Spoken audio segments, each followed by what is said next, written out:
Everyone, welcomes to all of you on my YouTube channel Manjeet science classes. So हम discuss कर रहे थे haloalkanes and haloarene के बारे में।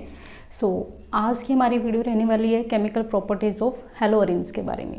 बेसिकली हेलो अरीन्स 3 टाइप की केमिकल प्रॉपर्टीज शो करते हैं, जो है nucleophilic substitution reaction, electrophilic substitution reaction and reaction with metal.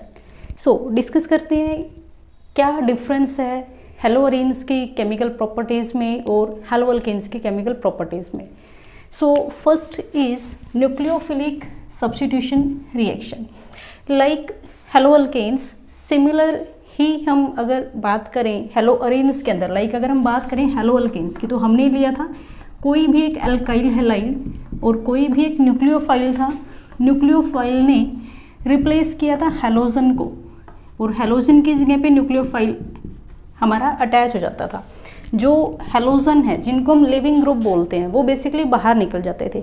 Same चीज़ होनी चाहिए हेलो अरीन्स के अंदर। जैसे अगर हम कोई भी हेलो अरीन्स लें, ने क्लोरोबेंजीन लिया या फिर कॉमनली मैं हेलो अरीन्स ही लेके चल रही हूँ, किसी भी हेलोजन को अटैच नहीं करवाते। जब हम किसी भी न्यूक्लियोफाइल के रिएक्शन करवाते हैं हेलो अरीन्स के साथ, तो बेसिकली ये हमारे पास होना चाहिए। मीन्स जो हेलोजन है ये बाहर निकल जाए और जो न्यूक्लियोफाइल है वो अटैच हो जाए। क्लियर? ऐसी ही न्यूक्लियोफिलिक सब्स्टिट्यूशन रिएक्शन देखने को मिलेगी in case of haloarenes. But जो हेलो अरीन्स हैं वो लेस स्टेबल होते हैं in comparison to haloalkanes. Less stable होते हैं towards nucleophilic substitution reaction. Means हम बोल सकते हैं haloarenes are chemically less reactive towards nucleophilic substitution reaction. ऐसा क्यों होता है? रिपीट कर रही हूँ मैं। हेलो अरीन्स की केमिकल प्रॉपर्टीज़ के बारे में बेसिकली हमने बात करनी है। 3 टाइप के प्रॉपर्टीज शो करते हैं। First is nucleophilic substitution reaction, second is reaction with metal and third is electrophilic substitution reaction. हम फर्स्टली बात कर रहे हैं न्यूक्लियोफिलिक सब्स्टिट्यूशन रिएक्शन की। लाइक हेलो अल्केन्स के अंदर जैसे रिएक्शन हुई थी, जो न्यूक्लियोफाइल है वो हेलोजन को रिप्लेस कर रहा था, सिमिलर रिएक्शन देखने को मिलनी चाहिए हमें हेलो अरीन्स के अंदर। मीन्स इस टाइप की रिएक्शन हमारे पास होनी चाहिए। बट जो हेलो अरीन्स है ये लेस रिएक्टिव होते हैं टुवर्ड्स न्यूक्लियोफिलिक सब्स्टिट्यूशन रिएक्शन। अब ऐसा क्यों होता है? इसका रीज़न क्या है कि जो हेलो अरीन्स हैं ये न्यूक्लियोफिलिक सब्स्टिट्यूशन रिएक्शन शो नहीं करते, या फिर करते हैं तो वो डिफरेंट कंडीशंस के ऊपर करते हैं। ऐसा क्यों है? उसका रीज़न क्या है? Haloarenes are chemically less reactive towards nucleophilic substitution reaction. Exam में ये क्वेश्चन आता है, इसके रीजन पूछे जाते हैं क्यों न्यूक्लियोफिलिक सब्स्टिट्यूशन रिएक्शन शो नहीं करते हेलो अरीन्स। क्यों शो नहीं करते? Due to first reason is resonance effect, second reason is nature of CX bond and third reason is repulsion between haloarenes and nucleophile। तो ये 3 मेन रीज़न है। अब देखते हैं रेजोनेंस इफेक्ट का कैसे इफेक्ट पड़ता है न्यूक्लियोफिलिक सब्स्टिट्यूशन रिएक्शन के ऊपर। बेसिकली ये हमने कोई भी एक हेलो अरीन्स लिया, क्लोरोबेंजीन हम बेसिकली लेके चलते हैं। अब क्लोरोबेंजीन के ऊपर 3 लोन पेयर होते हैं। अब यहाँ से due two plus m effect of chlorobenzene, अब जो क्लोरीन है, जो हेलोजन है, ये प्लस m इफेक्ट शो करते हैं। बेसिकली अगर हम बात करें तो जो हेलोजन्स हैं ये 2 इफेक्ट शो करते हैं। एक होता है हमारे पास प्लस m एंड दूसरा हमारे पास होता है minus i। One by one दोनों को समझते हैं। Plus m effect means delocalization of pi electron, mesomeric effect बोलते हैं जिसको हम, या फिर हम रेजोनेंस इफेक्ट इसको बोलते हैं। अब यहाँ से होगा क्या, जो हेलोजन है वो अपने लोन पेयर को रिंग के अंदर डोनेट करेगा, रिंग के अंदर उसको यूटिलाइज करवाएगा due two plus m effect. Clear? अब होगा क्या यहाँ से, अब जैसे ही अब ये जो कार्बन है जैसे ही हेलोजन अपने बॉन्ड को शिफ्ट कराएगा, जो अपना लोन पेयर है वो डोनेट करेगा, सो यहाँ पे इस कार्बन के 5 बॉन्ड बन जाएंगे। सो दैट्स वाई जो कार्बन है वो अपना बॉन्ड शिफ्ट करेगा ऑर्थो पोजीशन के ऊपर। सो यहाँ से हमारे पास बनेगा क्लोरीन, इसने अपना लोन पेयर दिया है, सो दैट्स वाई इसके ऊपर पॉजिटिव चार्ज आ जाएगा। ये बॉन्ड एज इट इज, ये बॉन्ड एज इट इज, ये बॉन्ड शिफ्ट हुआ है, सो यहाँ पे हमारे पास लोन पेयर या फिर हम नेगेटिव चार्ज शो कर सकते हैं। क्लियर? नेक्स्ट, अब ये जो इलेक्ट्रॉन्स हैं ये फर्दर शिफ्ट होंगे आगे। अगर हम इनको शिफ्ट करते हैं तो ये वाली जो कार्बन है इसके 5 बॉन्ड बनेंगे, सो दैट्स वाई ये बॉन्ड आगे शिफ्ट हो जाएगा। सो जो नेक्स्ट रेजोनेटिंग स्ट्रक्चर है हमारे पास, वो हमारे पास कुछ इस टाइप से बनेगी। ये बॉन्ड यहाँ शिफ्ट हुआ है, जो नेगेटिव चार्ज है वो हमारा फर्दर यहाँ पे शिफ्ट हो गया। अगेन वही सेम काम, जब ये नेगेटिव चार्ज या फिर जो लोन पेयर ऑफ इलेक्ट्रॉन है वो फर्दर यहाँ पे शिफ्ट होंगे तो इस कार्बन के 5 बॉन्ड बनेंगे। सो दैट्स वाई जो ये वाला बॉन्ड है वो आगे शिफ्ट हो जाएगा। सो हमारे पास जो नेक्स्ट रेजोनेटिंग स्ट्रक्चर है वो कुछ इस टाइप से बनेगी। अब यहाँ पे हमारे पास आ जाएगा negative charge. First, second, third, fourth. अब यहाँ से जो हमारी रेजोनेटिंग स्ट्रक्चर है, एक चीज़ याद रखना, हमेशा रेजोनेटिंग स्ट्रक्चर के अंदर जो चार्ज है वो न्यूट्रल होगा। मीन्स अगर एक जगह पे पॉजिटिव चार्ज है तो दूसरी जगह पे नेगेटिव होगा। जैसे यहाँ पे पॉजिटिव है, यहाँ पे नेगेटिव चार्ज है, ओवरऑल चार्ज न्यूट्रलाइज होगा किसी भी रिंग के अंदर। क्लियर? सो यहाँ से अगर ये इलेक्ट्रॉन फर्दर शिफ्ट हो जाए यहाँ पे, तो जो लोन पेयर था वो फर्दर क्लोरीन के पास चला जाएगा। सो यहाँ से हमारी जो स्ट्रक्चर है वो क्या बनेगी, यहाँ पे ये एज इट इज, ये यहाँ पे शिफ्ट हुआ, देन ये हमारे पास 5th स्ट्रक्चर बनेगी। अब देखो second, third and fourth structure के अंदर जो हमारे पास रिंग है उसके अंदर नेगेटिव चार्ज आया है हमारा ऑर्थो पोजीशन के ऊपर। इस ग्रुप की प्रेजेंस में जो हमारी ये पोजीशन है ये होगी ऑर्थो, दोनों साइड ही, ये होगी मेटा और ये होगी पैरा।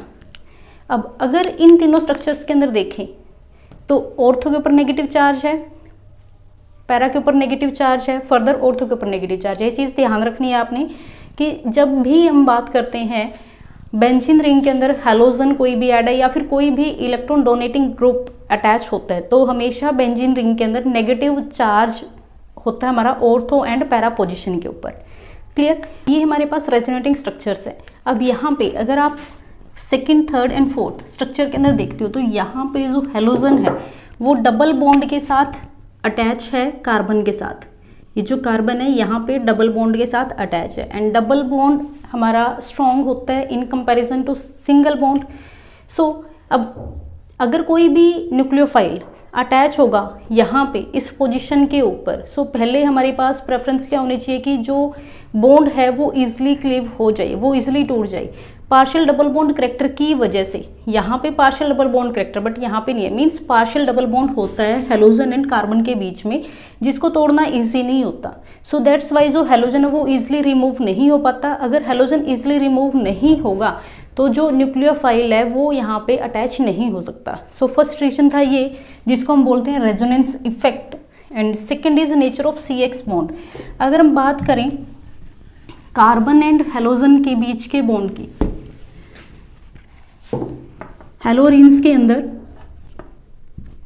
जो ये कार्बन है और जो हैलोजन है यहाँ पे जो बॉन्ड होते हैं इनके जो नेचर है बेसिकली बॉन्ड का वो पोलर होता है। अब लेस पोलर होता है इन कंपैरिजन टू हैलोअल्केन्स बिकॉज जो कार्बन है जिसके साथ ये अटैच है हैलोजन वो कार्बन हमारा sp2 हाइब्रिडाइज कार्बन होता है। अब डिफरेंस क्या होता है sp2 and sp3 hybridize carbon के अंदर, जो हाइब्रिडाइजेशन है उसके अकॉर्डिंग इलेक्ट्रोनेगेटिविटी के ऊपर इफेक्ट पड़ता है।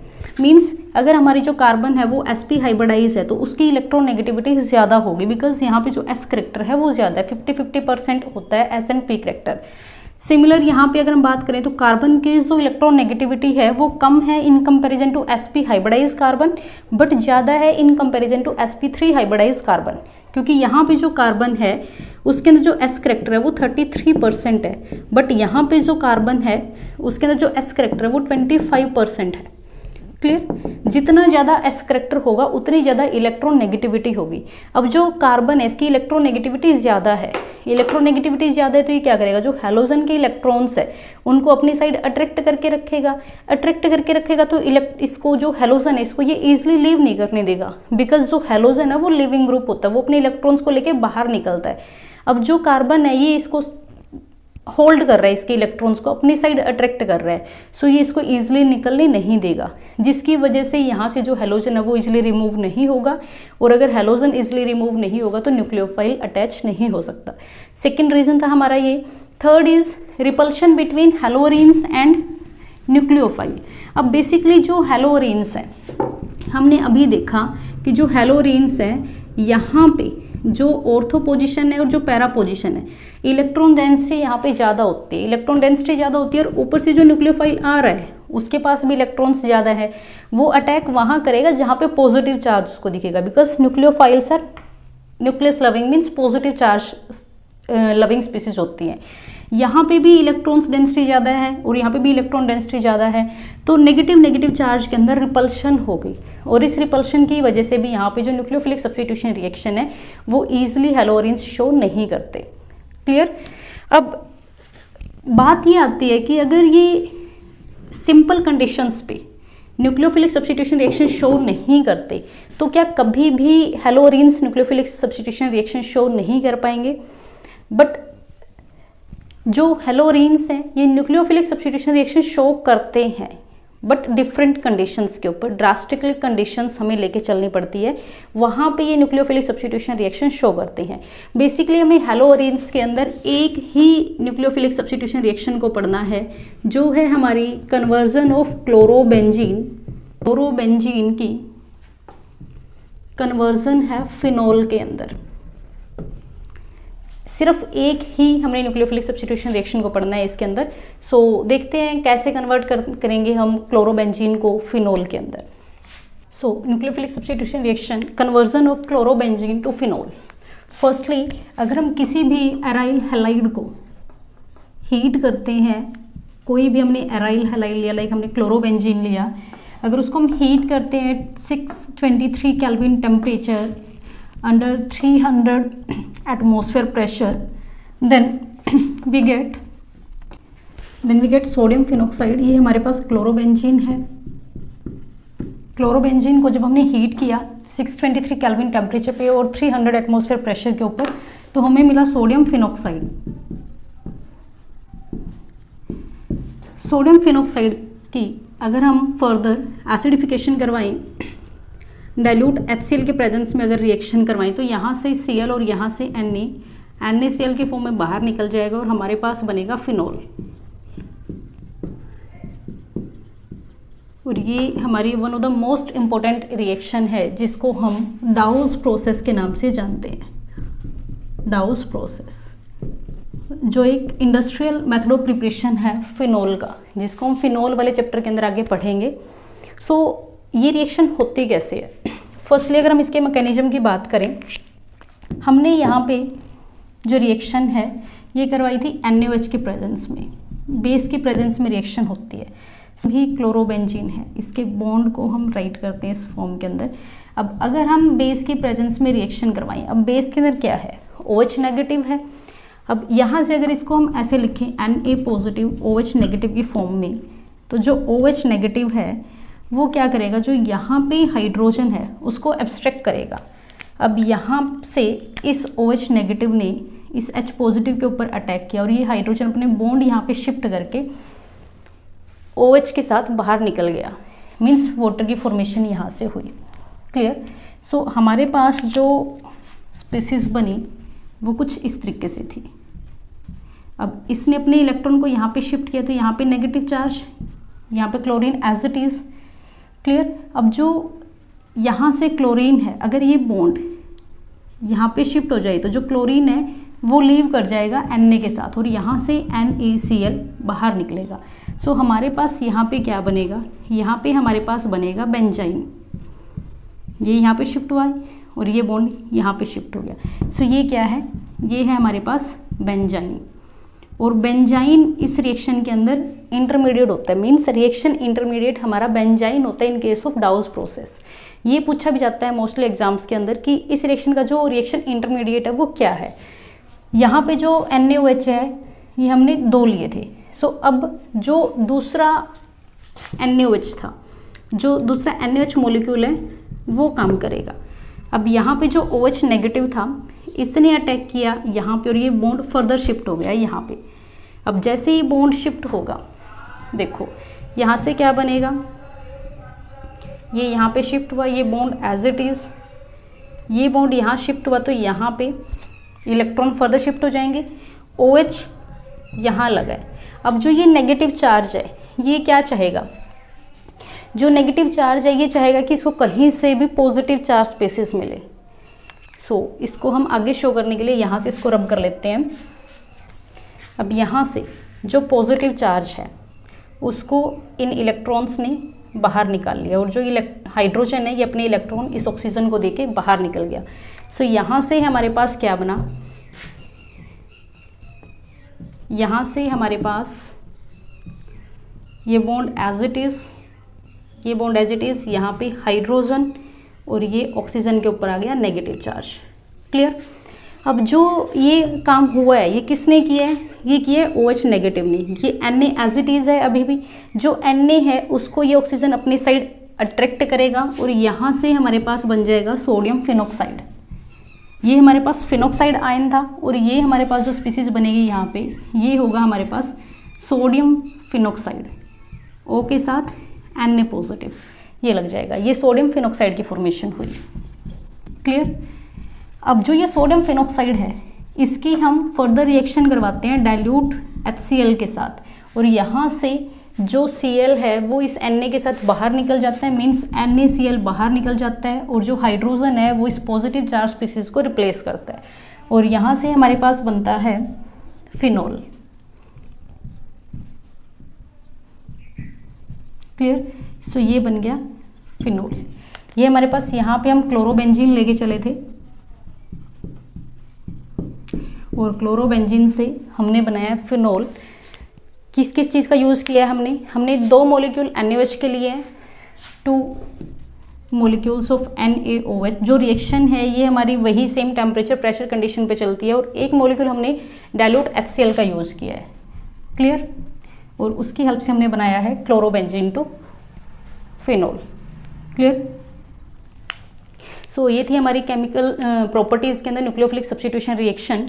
हैलोअरीन्स की मोस्टली एक ही रिएक्शन शो की जाती है हैलोअरीन्स के अंदर। नेक्स्ट हम डिस्कस करते हैं रिएक्शन विद मेटल। हैलोअरीन्स की जो रिएक्शन है मेटल के साथ। And now second chemical properties of haloarenes is reaction of haloarenes with metal. So किन किन मेटल के साथ हैलोअरीन्स रिएक्ट करते हैं। सो फर्स्टली हम डिस्कस करते हैं, अगर हम हैलोअरीन्स की रिएक्शन करवाएं सोडियम के साथ विद सोडियम मेटल, जैसे हमने एल्काइल हैलाइड के अंदर पढ़ा था, सोडियम मेटल के साथ जब हमने एल्काइल हैलाइड की रिएक्शन की थी तो हमने एक नेमिंग रिएक्शन पढ़ी थी वहाँ से जिसका नाम था वुड्स रिएक्शन। सो सेम वही चीज़ अगर हम यहाँ पे लेके चलते हैं, हम किसी भी एराइल हैलाइड की रिएक्शन करवाते हैं सोडियम मेटल के साथ। अब यहाँ से हमें 2 एराइल हैलाइड लेने पड़ेंगे और 2 सोडियम मेटल के साथ जब रिएक्शन करवाएंगे in the presence of dry ether, then we get diphenyl. जो दोनों ही हमारे एराइल हैलाइड हैं, लाइक कि इसको हम ऐसे राइट करते हैं, यहाँ पे ये X 2Na के साथ जब रिएक्शन करेगा ये यहाँ से बाहर निकल जाएगा और डाइफिनाइल की फॉर्मेशन होगी।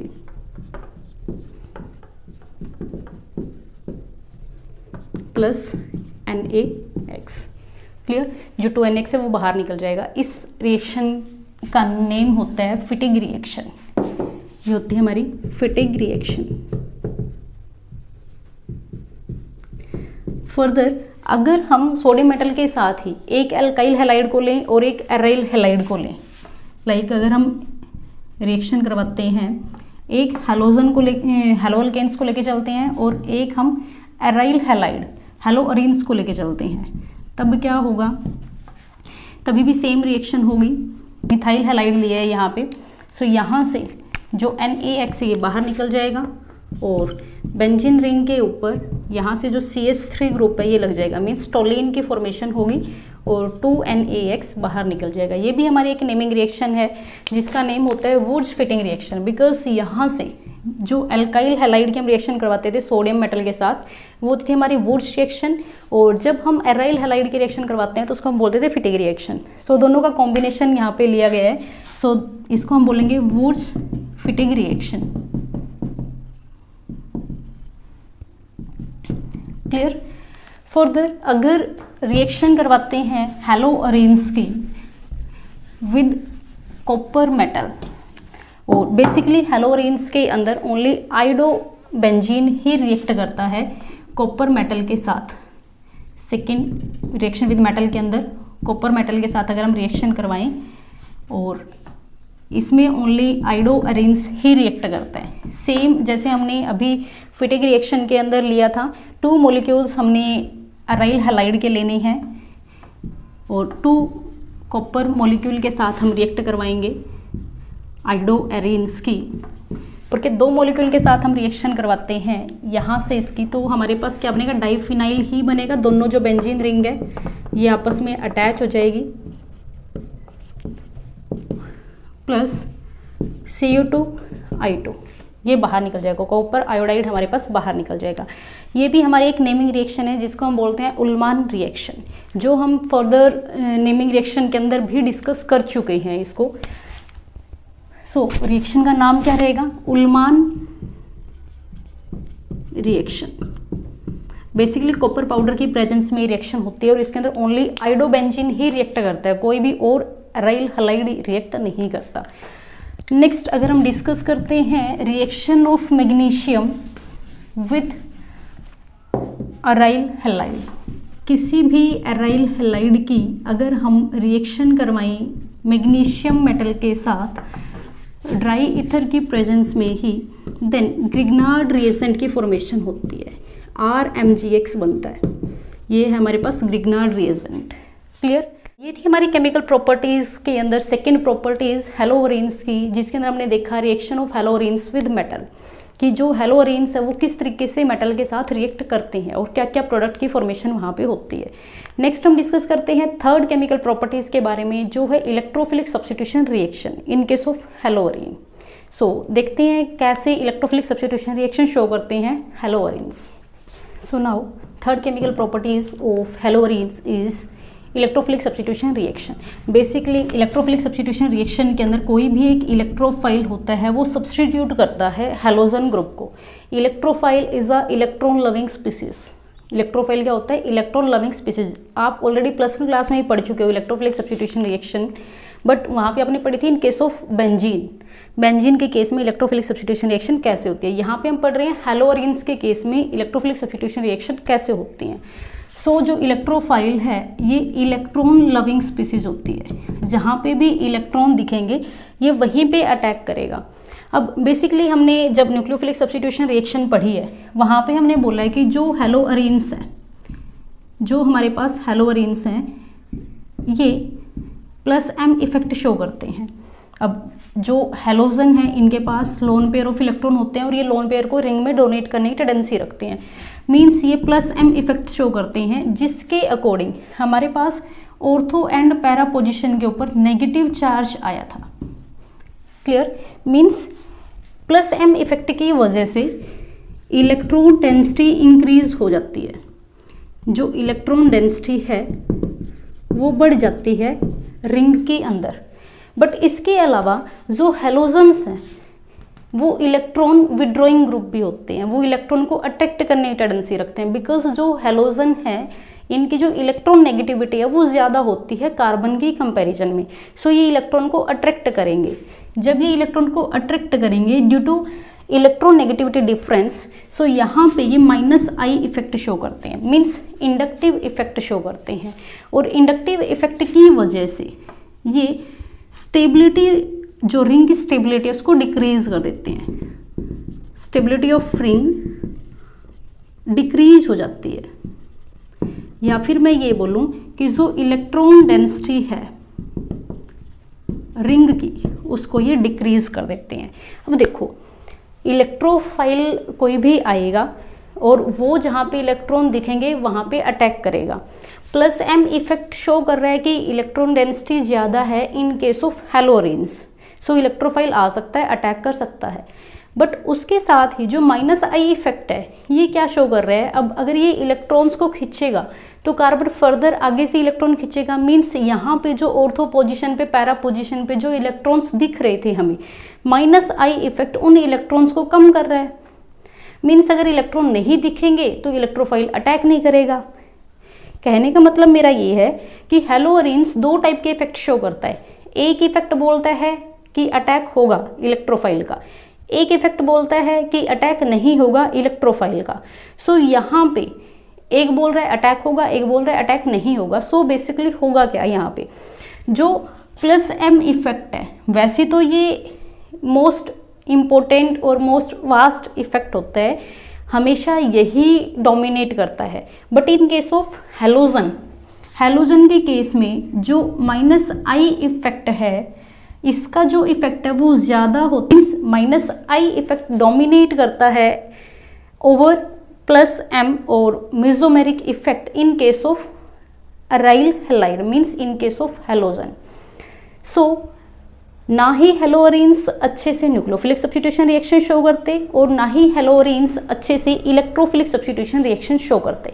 मीन्स जो हैलोरिन्स हैं वो न्यूक्लियोफिलिक सब्स्टिट्यूशन रिएक्शन और इलेक्ट्रोफिलिक सब्स्टिट्यूशन रिएक्शन वो ड्रास्टिकली कंडीशंस के ऊपर शो करते हैं, नॉर्मल कंडीशंस के ऊपर शो नहीं करते। मतलब कहने का मेरा ये है, अगर बेंजीन के साथ कंपैरिजन करवाया जाए हैलोरिन्स का कि इलेक्ट्रोफिलिक सब्स्टिट्यूशन रिएक्शन शो करेंगे या नहीं करेंगे, तो हम बोल सकते हैं बेंजीन की कंपैरिजन में ये कम शो करेंगे। जैसे वहाँ पे हमने हैलोरिन्स की हैलोअल्केन के साथ कंपैरिजन करवाई थी इन case of nucleophilic substitution reaction. So same यहाँ पे बेंजीन की कंपैरिजन में ये इलेक्ट्रोफिलिक सब्स्टिट्यूशन रिएक्शन कम शो करेंगे, बट शो करेंगे अंडर ड्रास्टिकल कंडीशंस के ऊपर।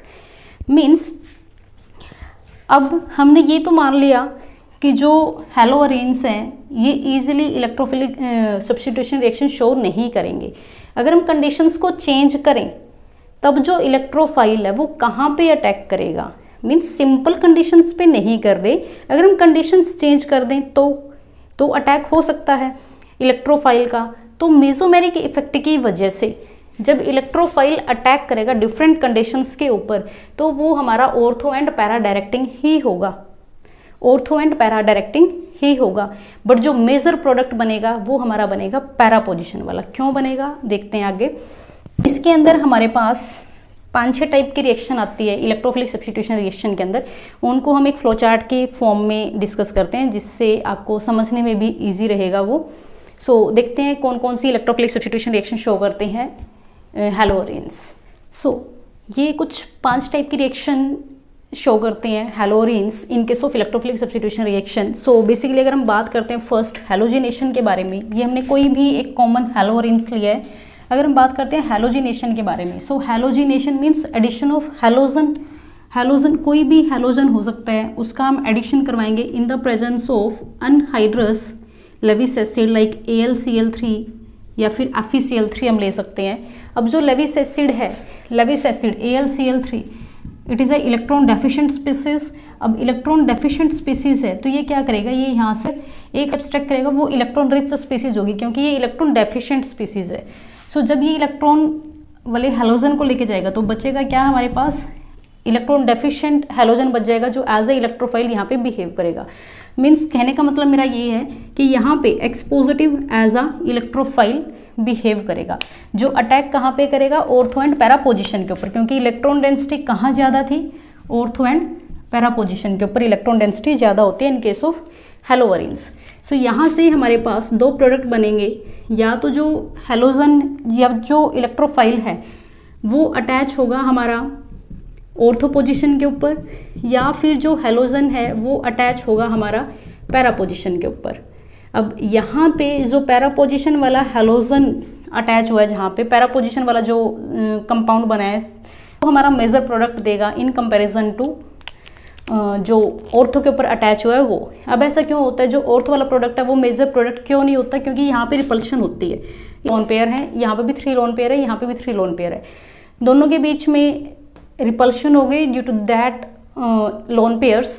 सो यहाँ पे जो कंपाउंड बनेगा वो हमारा अनस्टेबल हो जाएगा ड्यू टू स्टेरिक हिंड्रेंस। जो हमारा पैरा पोजिशन वाला ग्रुप कंपाउंड बना है, प्रोडक्ट बना है, वो हमारा मेजर प्रोडक्ट होगा। सिमिलर जो नेक्स्ट हमारे पास नाइट्रेशन है, नाइट्रेशन रिएक्शन होती है हैलोरेंस की in the presence of concentrated sulphuric acid and concentrated nitric acid. जो यहाँ से सल्फ्यूरिक एसिड है उसका जस्ट यूज है यहाँ पे फॉर्मेशन ऑफ इलेक्ट्रोफाइल में। यहाँ पे जो HNO3 है यहाँ से हमें NO2 पॉजिटिव इलेक्ट्रोफाइल मिलता है। जो ये इलेक्ट्रोफाइल की जनरेशन है ये हम ऑलरेडी कर चुके हैं +1 क्लास के अंदर। फर्स्ट स्टेप होता है इलेक्ट्रोफिलिक सब्स्टिट्यूशन रिएक्शन के अंदर generation of electrophile, then second step में जो इलेक्ट्रोफाइल है वो अटैक करता है, और थर्ड स्टेप के अंदर रिमूवल ऑफ प्रोटॉन होता है। ये ऑलरेडी हम +1 क्लास में पढ़ चुके हैं। सो इसलिए मैं यहाँ पे डायरेक्ट आपको इलेक्ट्रोफाइल बता रही हूँ कि यहाँ पे इलेक्ट्रोफाइल कौन सा है और कौन सा अटैक कहाँ पे करेगा। सो अगर यहाँ पे हमारे पास जो इलेक्ट्रोफाइल है वो NO2 पॉजिटिव है, फर्दर वही सेम चीज़ होगा, ऑर्थो पोजीशन के ऊपर अटैक होगा और पैरा पोजीशन के ऊपर अटैक होगा। जो पैरा पोजीशन वाला हमारा प्रोडक्ट बनेगा वो हमारा मेजर प्रोडक्ट होगा in comparison to ortho. Reason same रहेगा क्योंकि यहाँ पे स्टीरिक हिंड्रेंस की वजह से जो ऑर्थो वाला प्रोडक्ट है वो हमारा लेस स्टेबल होता है। देन अगर हम बात करते हैं सल्फोनेशन की, सल्फोनेशन हमारी होती है 2 मोल ऑफ सल्फ्यूरिक एसिड की प्रेजेंस में। सल्फ्यूरिक एसिड यहाँ पे खुद ही डिसोशिएट करता है और यहाँ से इलेक्ट्रोफाइल जनरेट करता है। बेसिकली यहाँ पे जो लास्ट स्टेप में इलेक्ट्रोफाइल बनता है हमारा वो होता है SO3H पॉजिटिव। जो पॉजिटिव चार्ज है वो हमारा S के ऊपर होता है, सल्फर के ऊपर होता है। सो यहाँ से जो ये ग्रुप है ये अटैच होगा direct ortho and para position के ऊपर, और जो पैरा वाला प्रोडक्ट है वो हमारा मेजर प्रोडक्ट होगा, सेम एज जैसे हमने पहले किया है। एंड नाउ जो 2 रिएक्शन है लास्ट वाली ये होती है हमारी Friedel Crafts alkylation and Friedel Crafts acylation. अब फ्रिडल क्राफ्ट एल्काइलेशन में कोई भी जो एल्काइल हैलाइड है, लाइक हमने लिया CH3Cl in the presence of anhydrous Lewis acid AlCl3, और इसके अंदर हम लेके चलते हैं असाइलेशन में कोई भी असाइल प्रोडक्ट लाइक CH3COCl हम लेके चलते हैं, मीन्स RCOCl, कोई भी असाइल ग्रुप लेके चलना है इन the presence of anhydrous AlCl3। जैसे AlCl3 ने यहाँ पे एक हैलोजन को एब्स्ट्रैक्ट करवा लिया था, मीन्स जो Cl नेगेटिव है इलेक्ट्रॉन रिच स्पीसीज है उसको अपनी साइड लिया था, वैसे यहाँ से Cl नेगेटिव को ही अपनी साइड लेगा और यहाँ से जो इलेक्ट्रोफाइल जनरेट होंगे हमारे पास। अगर हम बात करें यहाँ से, अगर ये Cl बाहर गया तो हमारे पास क्या बचेगा CH3 पॉजिटिव। सो ये एज ए इलेक्ट्रोफाइल बिहेव करेगा। और यहाँ पे अगर ये Cl बाहर गया, अब Cl किसके साथ जुड़ा हुआ है, यहाँ पे हमारे पास CH3 C double bond O Cl, ये ऐसे जुड़ा हुआ है। अगर Cl बाहर जाएगा तो पॉजिटिव चार्ज किसके ऊपर आएगा, C के ऊपर। सो ये C अटैच होगा यहाँ पे बेंजीन रिंग के साथ। सो यहाँ से जो प्रोडक्ट बनेगा हमारा CH3 as a electrophile behave कर रहा है तो CH3 अटैच होगा ऑर्थो एंड पैरा पोजिशन के ऊपर, पैरा वाला मेजर प्रोडक्ट देगा सेम। जब हम एसाइलेशन करवाएंगे तो जो C है वो हमारा अटैच होगा C double bond O CH3, ortho product बनेगा, एंड सेम पैरा के ऊपर अटैच होगा C double bond O CH3। But जो पैरा वाला जो प्रोडक्ट है वो हमारा मेजर प्रोडक्ट रहेगा इलेक्ट्रोफिलिक सब्स्टिट्यूशन रिएक्शन के अंदर due to steric hindrance at ortho position. Clear. So ये थे हमारे chemical properties of haloarenes. I hope आपको वीडियो समझ आई हो। Thank you, have a nice day.